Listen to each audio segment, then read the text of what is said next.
بسم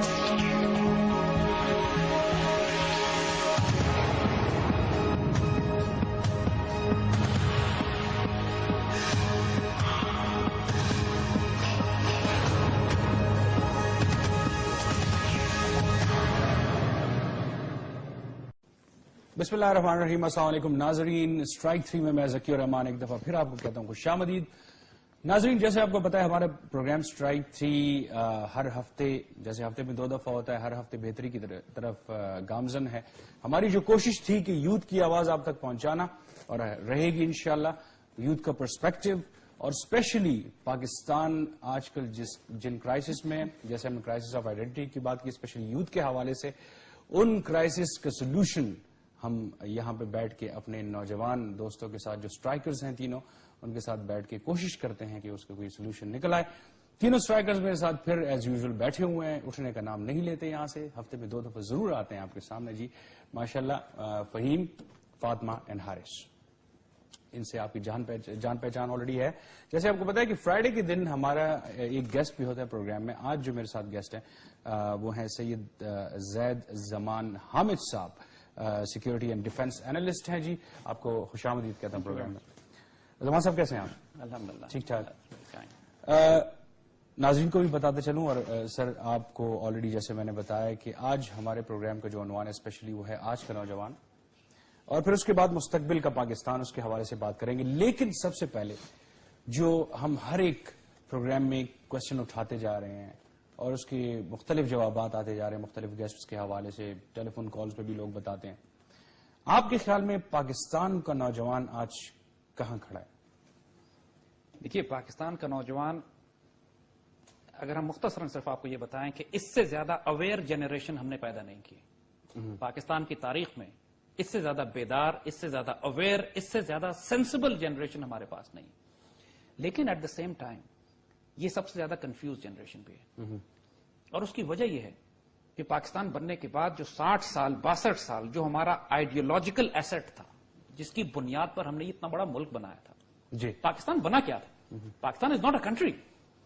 ہم لوگوں نے ایک تاریخی انقلاب برپا کیا ہے. ہیومن ہسٹری میں ایسی مثالیں سوائے مدینے کی ریاست کے اور کوئی دوسری مثال نہیں ہے کہ ایک آئیڈیالوجی کے بیس پر اتنی بڑی مائگریشن کی گئی ہو, اتنا سیکریفائس کیا گیا ہو, اور ایک اس کے بعد ایک ریاست حاصل کی گئی ہو. مگر وہ ریاست ایک آئیڈیالوجی کے بیسس پہ تھی. آپ پاکستان کی آئیڈیالوجی نکال دیجئے, پاکستان کی ریاست بےمانی ہو کے رہ جاتی. تو ہمارے بڑوں نے جنہوں نے پاکستان بنایا, اور جس آئیڈیالوجی کے ذریعے وہ لاکھوں کو موبلائز کر سکے, پاکستان بننے کے بعد ہم نے اس آئیڈیالوجی کو گما دیا. صحیح. اب مجھے خود بتائیے, کیا علامہ اقبال نے وہ جو اتنی خوبصورت کتابیں لکھی, اسرار خودی, رموز بے خودی, پس جبایت کرد اقوام شرق, جاوید نامہ, اور تمام کا تمام ان کا کلیات اقبال, جو اردو کا ایک خزانہ ہم کے پاس رکھا ہوا ہے, ہم نے پاکستان بننے کے بعد اپنی قوم کو, اس آئیڈیالوجیکل خزانے کو اپنی قوم کو ٹرانسفر کیا یا نہیں کیا؟ ہم بھول بیٹھے. علامہ اقبال کی اگر آپ جس چیز سے لوگ واقف ہے وہ سوائے لب پہ آتی ہے دعا بن کے تمنا میری کے علاوہ کچھ جانتے ہی نہیں کہ اقبال نے قوموں کے عروج و زوال کے اسباب کیا بتائے تھے, نسلوں کی تیاری کیسے کرنی ہے, قومیں بنتی کس طرح ہیں, تباہ کس طرح ہوتی ہیں, قوموں کے عروج و زوال کے اسباب کیا ہیں, انسان ایک اسپرچل ڈائمینشن میں اپنی حقیقت کیسے حاصل کرتا ہے, ہم نے وہ سب نہیں بتایا. صحیح. نتیجہ یہ ہوا کہ ہماری تمام جنریشنز جو اس سے پہلے آتی رہی ہیں وہ کنفیوز رہی ہیں. اس سے پہلے تو, آج سے پہلے تو انفارمیشن ایج بھی نہیں تھی. آج سے پہلے تو اس طرح انٹرنیٹ کمیونیکیشن سسٹم, سیٹلائٹس اور یہ تمام جو سائبر ورلڈ ہے ایگزسٹ نہیں کرتی تھی. یہ تو ہماری پہلی جنریشن ہے جس کے پاس ایکسس ہے ان چیزوں کا, جس کی وجہ سے اس کو رسائی تو ہوئی ہے انفارمیشن کی. They are on one hand they want to know their identity, اس میں تو کوئی شبے کی بات نہیں ہے. یہ معلوم کرنا چاہتے ہیں ہم ہیں کون, ہو آر وی, ہم نے پاکستان کیوں بنایا, یہ بیسک سوال ہی اٹھاتے ہیں بار بار. دوسری طرف وہ یہ دیکھتے ہیں کہ اس بات کے باوجود کہ ہم ایک کنفیوز نیشن ہے, پوری مغرب کی اور مشرق اور مغرب سے, ہندوستان ایک طرف اور یورپ اور امریکنز ایک طرف, ہمیں مسلمان ہونے کی وجہ سے مار بھی رہے ہیں. تمام آکوپائڈ لینڈز اس وقت پوری دنیا میں مسلمان ہیں. ایک طرف فلسطین کا ظلم و ستم آپ دیکھیے, چیچنیا کا دیکھیے, بوسنیا کا دیکھیے, افغانستان کا دیکھیے, عراق کا دیکھیے, کشمیر کا دیکھیے. تو یہ مسلمان بچے, نوجوان نسل سوال کرتی ہے کہ ہم ہیں کون, نمبر دو ہم پر یہ انویژنز کیوں ہو رہی ہیں, why they doing this to us, اور نمبر 3 ہم اس ذلت اور ہیوملیشن سے کیسے نکل سکتے ہیں. کیونکہ دیکھیے عزت سب کو پیاری ہوتی ہے, ہر کوئی اپنی عزت اور آنر چاہتا ہے. کوئی یہ نہیں چاہتا کہ آپ کو پاکستانی ہو تو آپ کو پاکی کا لفظ کہا جائے, آپ کو دہشت گرد کہا جائے, آپ کو گالیاں دی جائیں. آپ کو انسلٹ کیا جائے صرف اس لیے کہ آپ ایک سبز ہلالی پاسپورٹ اپنے ساتھ رکھتے ہیں. People want to ask this question, who are we? مسلمان دنیا میں ہیوملیشن دیکھتے ہیں. ابھی جو غزہ کے اوپر اسرائیل نے حملے کیے, پوری مسلمان دنیا تماشا دیکھ رہی تھی, حکومتیں تماشا دیکھ رہی تھیں, لیکن نوجوان سڑکوں پہ نکلے پوری دنیا میں احتجاج کرنے کے لیے کہ ظلم کیا ہو رہا ہے. ایک ریفیوجی کیمپ کے اوپر ایک پوری سپر پاور کی طاقت رکھنے والا اسرائیل اس طرح حملے کر رہا ہے اس کے اوپر کہ جیسے کوئی خوفناک جنگ ہو رہی ہے. اور پاکستان میں بچوں نے کس طرح اس پہ ریزسٹ کیا اور جلوس نکالے. تو پوائنٹ از کہ پاکستان کی تاریخ کی سب سے بیدار, سب سے اویئر اور سب سے پولیٹیکلی کانشیس جنریشن اس وقت ہمارے پاس ہے. یہ کنفیوزڈ ہے اس لیے کہ مذہبی رہنما کولیپس کر چکے ہیں. کوئی مذہبی قیادت ہمیں نہیں ملتی کہ جو ان کو گائیڈ کر کے روحانی طور پہ تربیت کر سکے ان کی. اقبال کو پڑھایا نہیں جا رہا. سیاسی لیڈر ہماری تاریخ کے کرپٹ اور ناپاک ترین لیڈرز ہیں جس وقت ہم پہ مسلط ہوئے ہوئے. اور میڈیا آزاد نہیں ہے. I'll be very honest with you, media آوارہ ہے. 60 چینل کھلے ہوئے ہیں اور پاکستان میں سائکیٹرک پیشنٹس کی, ذہنی مریضوں کی تعداد بڑھ گئی ہے اس بریکنگ نیوز سنڈروم سے. پشاور میں دھماکے کی آواز سنی گئی, بریکنگ نیوز آ رہی, تھوڑی دیر کے بعد سلنڈر پھٹا تھا.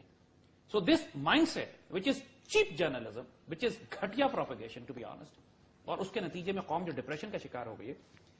لیکن اور یہ ظاہر ہے نوجوان ہمارے سب سے زیادہ متاثر ہوئے ہیں, لیکن at the same time what we see is کہ this is a very defined generation. یہ ریزسٹ کرنا چاہ رہی ہے, یہ شکست ماننے والی جنریشن نہیں ہے.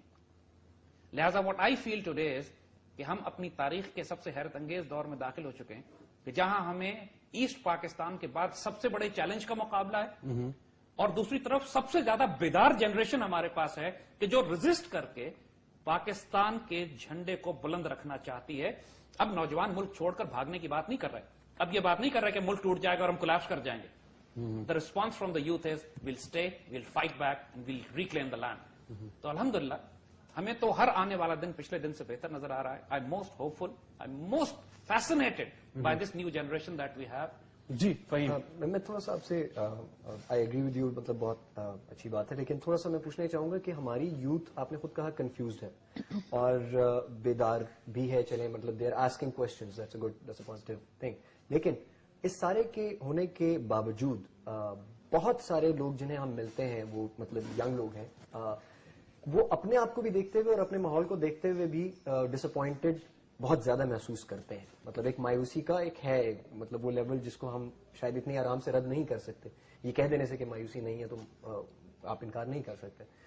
وہ کیا چیز ہے کہ آپ کو کیا لگتا ہے کہ اس مایوسی سے نکلنے کے لیے ان کے پاس راستہ کیا ہے؟ کیا آپ کے پاس بھی کوئی راستہ ہے؟ Because there are lot of words being said, there are lot of things, you know, وہ باتیں بہت زیادہ کی جا رہی ہیں. وہ جو میڈیا کا آپ نے ذکر کر دیا اس پہ بھی بہت سارے لوگ بڑے کانفیڈنٹلی اور بڑے زبردست قسم کے کامنٹس دے رہے ہیں, بٹ کیا ان کے پاس بہت اچھا سوال فہیم نے کیا. مایوسی سے نکلنے, اس کا راستہ, اس کنفیوژن سے نکلنے اگر کوئی شخص یہ کہے کہ میں ہدایت کا راستہ حاصل کرنا چاہتا ہوں لیکن میں قرآن نہیں پڑھوں گا, then it's a contradiction in itself. یار تمہارے پاس قرآن رکھا ہوا ہے, حضور صلی اللہ علیہ وسلم کی سیرت و سنت موجود ہے, تم اگر اس کو نہیں پڑھو گے پھر کہو میں کنفیوز ہوں, گمراہی میں ہوں, مجھے راستہ نہیں مل رہا. That's a ridiculous statement. اسی طرح پاکستان کے نوجوانوں کو, پاکستان کی ہماری پرٹیکولر انوائرمنٹ ہے, ہندوستان کے مسلم, پاکستان کی یہ جو خطہ ہے اس کا اپنا مزاج ہے. جو علامہ اقبال نے بھی جب اس خطے میں شاعری کی گفتگو کی تو آپ دیکھیں گے کہ اردو اور فارسی میں کی انہوں نے, اور اس نوجوان نسل کے لیے کی جو اس خطے میں بستی ہے. اور قرآن و سنت کی سب سے فیسنیٹنگ تشریح جو آج کے دور کے نوجوان کو جس کی ضرورت ہے وہ علامہ اقبال نے اپنے کلام میں کی. تو جب ہم سے لوگ پوچھتے ہیں کہ ہم کیا کریں, ہم کہتے ہیں تم نے اقبال پڑھا, اور اگر اقبال نہیں پڑھا then you have no right to complain, کیونکہ اقبال کو حکیم الامت کہا گیا ہے. بھائی جب انسان مریض ہوتا ہے تو ڈاکٹر کے پاس جاتا ہے, ڈاکٹر کے پاس نہ جائے کہ میں مریض ہوں لیکن میرا علاج بھی نہیں ہو رہا, حکیم الامت کے پاس جائے بغیر امت کا علاج نہیں ہے. اور نوجوان, اسی لیے آپ دیکھیں گے کہ ہم اپنے جب دوسرے پروگرام کرتے ہیں تو مسلسل ہمارا مشن ہی اقبال کو ریوائو کرنا ہے. اقبال کا وہ رول جو پاکستان بناتے وقت تھا, یقین کیجئے اقبال کے اوور آل مشن اور اسٹیچر میں بہت چھوٹا رول ہے. پاکستان بنانا واز اے اسٹریٹجک آبجیکٹو. یس, پاکستان نہ ہوتا تو ہم کچھ بھی نہ ہو سکتا تھا, لیکن پاکستان بنانا تو بذات خود مقصد نہیں تھا. پاکستان بنا کر ایک نسل پیدا کرنی تھی جس نے امت مسلمہ کی قیادت سنبھالنی تھی. Pakistan was suppose to become the greatest nation on this earth. We were suppose to lead the Muslim world. We were suppose to create United States of Islam. یہ سب اقبال کے الفاظ ہیں.